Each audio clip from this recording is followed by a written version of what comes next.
As China's burgeoning class of affluent travelers seek out more exotic destinations, Indonesia is cashing in.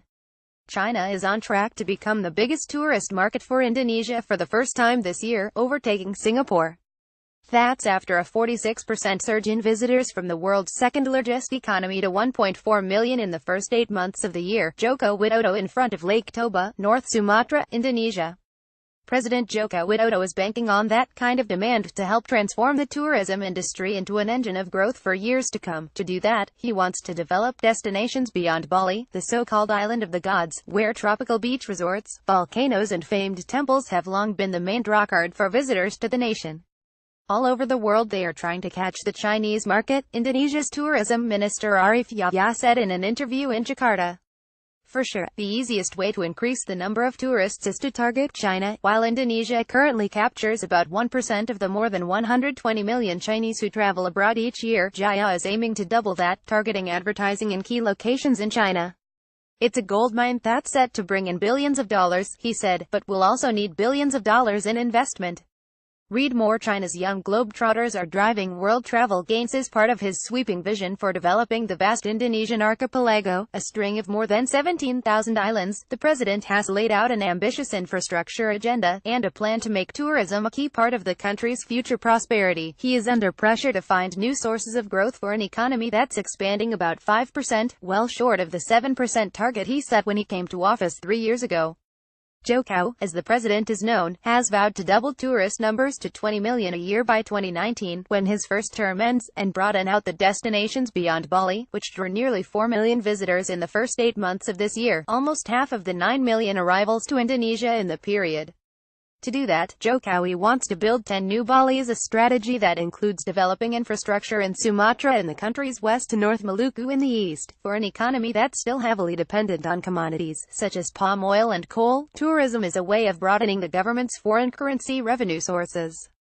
Joko's plan, according to Yahya, will see the contribution of tourism to the economy climb to 7.5% by 2019 from 4.5% last year. Tourism receipts are forecast to grow more than 60% to $20.7 billion over the same period, with the number of jobs seen rising to 13 million from 11.8 million.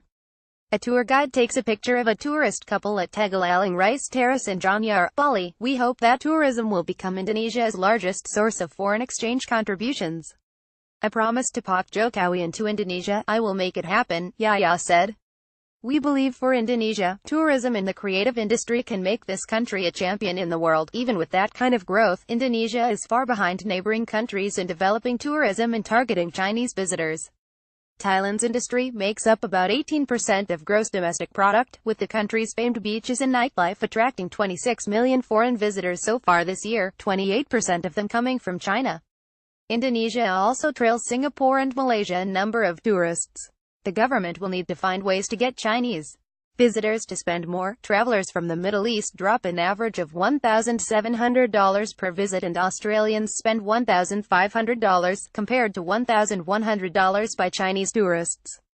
Yahya said he wants to target more wealthier Chinese and grab the middle and upper market, as well as lure more business from India. Funding Joko's 10 new Balis plan will be a big challenge. Yahya estimates the industry needs $20 billion of investment over 5 years, of which about $10 billion will come from the government. Given its vast infrastructure needs in everything from ports to roads, and a budget deficit cap of 3% of GDP, authorities are seeking more private sector funds. Read more. Joko roots for private investment as Freeport Rollingers Way need much more investment in infrastructure, said Anak Aganggi Yuniartha Putra, Bali's tourism office chief. To be successful in tourism, infrastructure is very important, especially for accessibility. When we open a new destination and there is good accessibility, either by air or sea, the number of visitors will grow very fast, with assistance by Thomas Cuddy Abraham.